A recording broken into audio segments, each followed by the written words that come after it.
it is a huge number of people in the United States that are affected by this disability. Cerebral palsy is the most common disability that can have a lifelong impact on your motor skills and development. In fact, 764,000 people in the United States currently have the diagnosis. About 10,000 babies born every year are diagnosed at birth, and then like 12 to 1,500 children are diagnosed after birth later in life. It's one of those things you don't go learn about until it affects you or someone you love. Just here with our work family, there are quite a few of us personally affected. Cerebral palsy awareness is personal. Because of my mother's diagnosis, I grew up being aware of the disability and of all of the obstacles that people with cerebral palsy face and that their loved ones face as well. It is important to our family because my daughter has cerebral palsy. She was born with it, whereas most people, or some people with CP, are not born with it. They may develop it later in life. So it's something that we have been dealing with since Brooke was born. With my son Ezra, we had him diagnosed at 7 months old, and we actually feel really lucky that he was diagnosed at 7 months old because he was able to get into therapy right away. People don't realize that cerebral palsy is treated the same as a sprained ankle by insurance companies. You get the same limits enforced on you, and then after that it's out of pocket.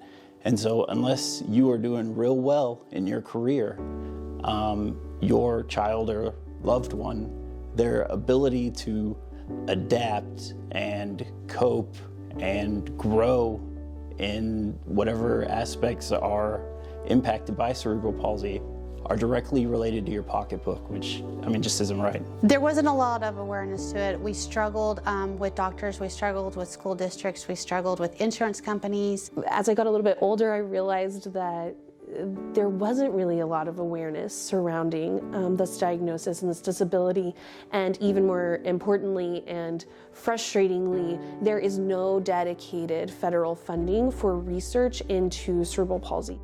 Until 2004, there was not any community organization actually dedicated to awareness for cerebral palsy. Two mothers of children who had the diagnosis came together and formed an organization, and in 2006, they created National Cerebral Palsy Awareness Day, which is what we at SitePro are observing today. To raise awareness, our marketing team made some great shirts, and everyone's wearing them. That was like awesome to see when I came in the office. I had to go sit in my office for a minute, take a minute, because it was that level of support and everything. That was awesome. We also wrote letters to our senators and our congressional representative asking them to look into funding and research for cerebral palsy. You can reach out to your local representatives and help change that to where, you know, families are dealing with enough as it is. They shouldn't have to go fight for something that is common sense. We're just a small part of the fight for awareness, but we're trying to make a difference.